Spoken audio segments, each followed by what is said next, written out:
प्रधानमंत्री नरेंद्र मोदी पहली बार वक्फ कानून को लेकर के सार्वजनिक तौर पर कुछ कहा है। इसके अलावा किस तरीके से डॉक्टर भीमराव अंबेडकर की जयंती के अवसर पर उन्होंने कांग्रेस पार्टी को निशाने पर लिया, साथ ही कांग्रेस पार्टी में कौन से बड़े पद को संभालेगी प्रियंका गांधी, कल राहुल गांधी और तेजस्वी यादव की मुलाकात में क्या कुछ होने वाला है, ये तमाम खबरों को लेकर के आप लोगों के समक्ष आया उस वीडियो के माध्यम से।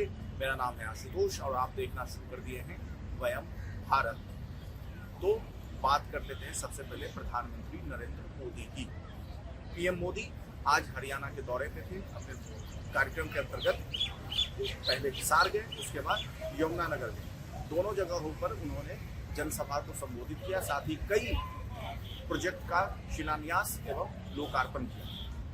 लेकिन हिसार के जनसभा में पीएम मोदी ने कांग्रेस को आड़े जमकर बरसे। कांग्रेस पर पीएम मोदी क्या कुछ कहा है उन्होंने अपने जनसभा में संबोधन के दौरान। पीएम मोदी ने कहा है कि कांग्रेस पार्टी संविधान को सत्ता पाने का हथियार बनाकर समय समय पर उपयोग करती रही है। इसके साथ ही उन्होंने कहा कि 2013 में वक्फ कानून में परिवर्तन किया गया वोट बैंक की राजनीति के लिए, यानी एक वोट बैंक को खुश करने के लिए 2013 में वक्फ कानून को परिवर्तित कर दिया गया। 2013 तक वक्फ कानून ठीक तरीके से चल रहा था, लेकिन 2013 में जब कांग्रेस पार्टी को लगा कि अब चुनाव जीतना उनके लिए मुश्किल हो गया, 2014 की आम चुनाव की बात कर रहे थे वो, और जब लगा कांग्रेस पार्टी को कि अब चुनाव जीतना मुश्किल हो गया है, तो उन्होंने वक्फ कानून में संशोधन कर दिया ताकि एक वोट बैंक, एक समूह को, एक वर्ग को खुश किया जा सके। क्या कुछ कहा। इसके अलावा पीएम मोदी ने यह भी कहा कि अगर वक्फ कानून से भला होता तो मुस्लिम नौजवान साइकिल का फंक्शन क्यों बना रहे हैं। क्या कुछ कहा, किस तरीके से उन्होंने धर्म के ठेकेदारों को और कांग्रेस पार्टी को खरी खोटी सुनाई है। सुनिए उनके इस जनसभा में दिए गए संबोधन में। कांग्रेस ने इतने सालों तक चल रहे वक्फ के कानून में आनन फानन संशोधन कर दिया ताकि चुनाव में वोट पा सके। वोट बैंक को खुश करने के लिए इस कानून को ऐसा बना दिया कि बाबा साहब आंबेडकर के संविधान की ऐसी की तैसी संविधान से ऊपर कर दिया। ये बाबा साहब का सबसे बड़ा अपमान का काम था। साथियों, ये कहते हैं कि उन्होंने मुसलमानों के हित में किया। मैं जरा ऐसे सभियों से पूछना चाहता हूं, वोट बैंक के भूखे इन राजनेताओं से कहना चाहता हूं, अगर सच्चे अर्थ से आपके दिल में मुसलमानों के लिए थोड़ी भी हमदर्दी है तो कांग्रेस पार्टी अपने पार्टी के अध्यक्ष मुसलमान को बनाए। क्यों नहीं बनाते भाई। संसद में टिकट देते हैं, 50% मुसलमानों को दो। जीत करके आएंगे तो अपनी बात बताएंगे, लेकिन ये नहीं करना है। कांग्रेस में तो कुछ नहीं देना है। देश के नागरिकों के अधिकारों को छीनना और देना, इनकी नीयत किसी का भी भला करने की कभी नहीं रही, मुसलमानों का भला करने की भी नहीं रही। यही कांग्रेस की अच्छी सच्चाई है। साथियों, वक्फ के नाम पर लाखों हेक्टेयर जमीन पूरे देश में है। इस जमीन, इस प्रॉपर्टी से गरीब का, बेसहारा महिलाओं बच्चों का भला होना चाहिए था।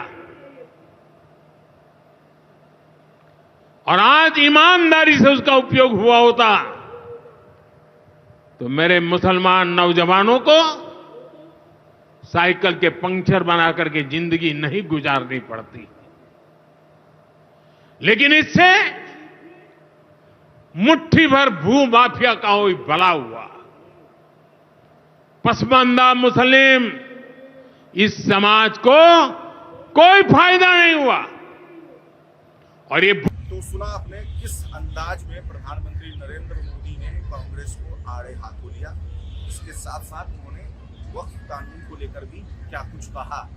अब पीएम मोदी के बाद बात कर लेते हैं प्रियंका गांधी वाड्रा, जो कि कांग्रेस पार्टी के वायनाड से, तो वायनाड लोकसभा से कांग्रेस पार्टी की सांसद हैं और पार्टी में महासचिव की पद भी संभाल रही हैं।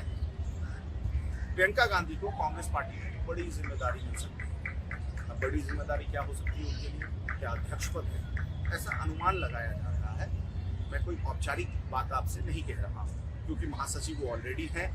तो क्या कांग्रेस पार्टी की नई अध्यक्ष होंगी प्रियंका गांधी वाड्रा? ये सूत्रों के हवाले से मीडिया रिपोर्ट्स की माने तो हो सकता है कि कांग्रेस पार्टी में प्रियंका गांधी को कोई बड़ी जिम्मेदारी मिल सके। हालांकि ये अटकलें ही है, अभी इस पर कोई औपचारिक बयान कांग्रेस पार्टी की तरफ से नहीं आया है। अब प्रियंका गांधी के बाद बात कर लेंगे बिहार की राजनीति की। देखिए, बिहार में इसी साल या यूं कहें कि चंद महीने के बाद विधानसभा चुनाव होना है और चुनाव से पहले बिहार की सियासत में भगदड़ शुरू हो गई है। विशिन पटेल 5 बार के कैबिनेट मंत्री रहे हैं नीतीश सरकार में, जेडीयू के नेता हैं। उन्होंने प्रशांत किशोर का दामन थाम लिया। तो सोच सकते हैं चुनाव में बेशक अभी कुछ समय शेष है, लेकिन राजनीतिक दल बदल जो है वो शुरू हो गई है। तो वहीं दूसरी तरफ कल तेजस्वी यादव और राहुल गांधी के बीच मुलाकात होगी। अब इन मुलाकातों, हालांकि दोनों इंडिया अलायंस के पार्टनर हैं, दोनों नेता अपने अपने पार्टी के सर्वमान्य नेता हैं, तो इस मुलाकातों पर इतनी चर्चाएं क्यों हो रही हैं? तो देखिए, कांग्रेस पार्टी इस वक्त बिहार में कन्हैया कुमार के नेतृत्व में पलायन रोको नौकरी दो यात्रा कर रही है। राहुल गांधी भी पहुंचे थे, सचिन पायलट भी पहुंचे थे। इस यात्रा में बड़े बड़े लोग गए थे। बाकायदा सीएम आवास तक पद यात्रा किया गया कन्हैया कुमार के नेतृत्व में, और उनकी गिरफ्तारी भी, डिटेन किया गया। उसके बाद पुलिस ने उन्हें छोड़ दिया।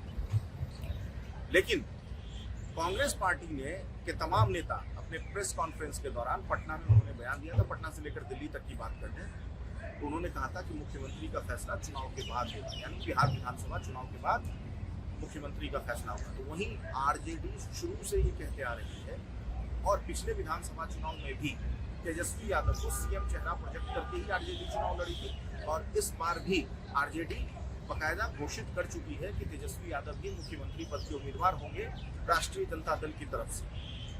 अब सवाल ये उठ रहा है कि क्या दोनों पार्टी अलग अलग बयान दे रही है, दोनों पार्टी में कोई मतभेद है, कोई मुख्यमंत्री पद को लेकर के असमंजस की स्थिति है। हालांकि कल दोनों ही शीर्ष नेता जो हैं, चाहे वो राजद के नेता हो या राहुल गांधी कांग्रेस के हो, तेजस्वी यादव राजद के, दोनों नेताओं की मुलाकात होगी। और इसके बाद देखना दिलचस्प होगा कि क्या निष्कर्ष निकल कर आता है, क्योंकि कांग्रेस पार्टी की तरफ से तमाम नेता, बड़े नेता, कोई राज्य स्तर के, जिला स्तर के नेता नहीं, राष्ट्रीय स्तर के नेता तक, यहाँ तक कि सचिन पायलट भी जब गए थे पटना, तो उन्होंने भी कहा था कि मुख्यमंत्री पद के लिए विधानसभा चुनाव के बाद फैसला किया जाएगा कि कौन होगा इंडिया अलायंस का या महागठबंधन का बिहार में मुख्यमंत्री। तो कल के इस मीटिंग के बाद क्या इस तरह के बयानबाजी रुक जाएंगे, या फिर हर बार की तरह चुनाव से पहले जैसे ही तमाम गठबंधनों में होती रहती है, वैसे महागठबंधन में भी खींचतान चलती रहेगी? इस पर नजर बनी रहेगी। रुक कर लेते हैं अगली खबर। देखिए, वक्फ कानून संशोधन के बाद बंगाल के मुर्शिदाबाद में हिंसा भड़क गई थी। अब जावेद शमीम, जो कि एडीजी लॉ एंड ऑर्डर हैं मुर्शिदाबाद के, उन्होंने कहा है कि पिछले 36 घंटे में कोई भी तनावपूर्ण माहौल नहीं है, कोई भी हिंसात्मक घटनाएं सामने नहीं आई है।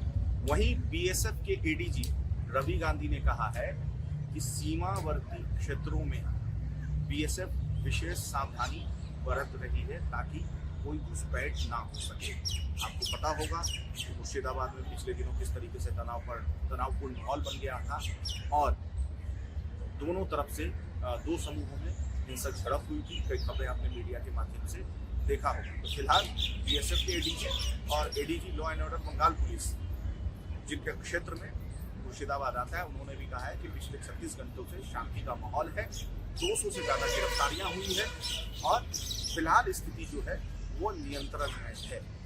वहीं अगली खबर भी बंगाल से ही। शुभेंदु अधिकारी बंगाल विधानसभा में नेता प्रतिपक्ष है और उन्होंने ये आरोप लगाया है कि 100 करोड़ का नुकसान जो है वो मुर्शिदाबाद हिंसा में हुआ है। एनआईए जांच की मांग की है, जैसा कि मैंने आपको बताया। अगली खबर झारखंड से है, जहां पर झारखंड सरकार में मंत्री हफीजुल हसन ने बयान दिया है, विवादित बयान दिया है कि पहले शरीयत फिर संविधान। शरीयत कहते हैं इस्लामी कानून को, तो उन्होंने ये बयान दिया है कि पहले शरीयत है फिर संविधान है। उनके इस बयान के बाद प्रदेश की सियासत में भूचाल आ गया है। भारतीय जनता पार्टी के निशाने पर आ गए हैं वो। वक्फ कानून जो है उसको लेकर के वो बयान दे रहे थे, उसी पर उन्होंने ये कहा कि पहले शरीयत है फिर संविधान है। अगली खबर की बात कर लेते हैं। दिल्ली स्थित एनआईए मुख्यालय में 26/11 के आरोपी तहव्वुर राणा से चौथे दिन भी पूछताछ जारी है। मीडिया रिपोर्ट्स की माने तो अपने पूछताछ में तहव्वुर राणा ने कई बड़े खुलासे किए हैं। हालांकि क्या खुलासा हुआ है ये अभी बाहर निकलकर सामने नहीं आई है। अमेरिका से उसे प्रत्यर्पण करके भारत लाया गया है, सशर्त प्रत्यर्पण हुआ है और कई राज बाहर आने की उम्मीद है। चलिए तहव्वुर राणा की बात कर लेते हैं अगली खबर की। गुजरात में लगभग 300 किलो ड्रग्स जब्त किया गया है, जिसकी कीमत लगभग 1800 करोड़ रुपया बताया जा रहा है। पोरबंदर बंदरगाह जो है वहाँ से 190 किलोमीटर पहले तस्कर जो है इस ड्रग्स को समुद्र में फेंक दिया था, जिसके बाद इसे जब्त किया गया। आशंका है कि पाकिस्तानी लोग इसमें शामिल हो सकता है। गुजरात से चलते हैं मुंबई, और मुंबई में फिल्म अभिनेता सलमान खान, बॉलीवुड के भाईजान सलमान खान को एक बार फिर जान से मारने की धमकी मिली है। उनको व्हाट्सएप मैसेज मिला है जिसमें लिखा गया है कि घर में घुसकर मारेंगे, कारतूस बम से उड़ा देंगे। और इस धमकी भरे मैसेज मिलने के बाद मुंबई पुलिस ने इस मामले में केस दर्ज कर दिया है। देखिए चीन और अमेरिका में, हालांकि दोनों मुल्क पड़ोसी नहीं है, लेकिन जिस तरीके से आप देखते होंगे कि आपके आस पड़ोस में कुछ ऐसे पड़ोसी होंगे कि उनका आए दिन नोक झोंक चलता रहेगा, उसी तरीके से चीन और अमेरिका का भी हालत हो गया। दोनों देश पड़ोसी के नहीं है, लेकिन नोक झोंक वैसा ही चलता है। अब चीन ने बाकायदा कीमती मेटल्स की सप्लाई पर रोक लगा दी है और एयरक्राफ्ट, हथियार जैसे चीजें महंगी होगी। अब ट्रंप भी कहाँ पीछे हटने वाले हैं। उन्होंने कहा कि इलेक्ट्रॉनिक प्रोडक्ट जो चीन का होगा उस पर और टैरिफ लगाएंगे। तो अभी दोनों देशों में शेर और सवा शेर वाला किस्सा सुना होगा आपने, वैसी कुछ परिस्थितियां बन सी गई है चीन और अमेरिका में। तो फिलहाल मैंने कोशिश की है कि जो भी प्रमुख खबरें थी उसको आपके लिए समेट कर इस वीडियो के माध्यम से आपके समक्ष संक्षिप्त में लेकर आऊँ। आपको अगर ये वीडियो अच्छा लगा तो हमारे इस वीडियो को लाइक कीजिए। अगर ये वीडियो आप फेसबुक पर देख रहे हैं तो इस वीडियो को शेयर कीजिए, हमारे पेज को लाइक कीजिए, और यूट्यूब पे देख रहे हैं तो हमारे यूट्यूब लिंक को शेयर कीजिए और हमारे चैनल को सब्सक्राइब कीजिए। नमस्कार।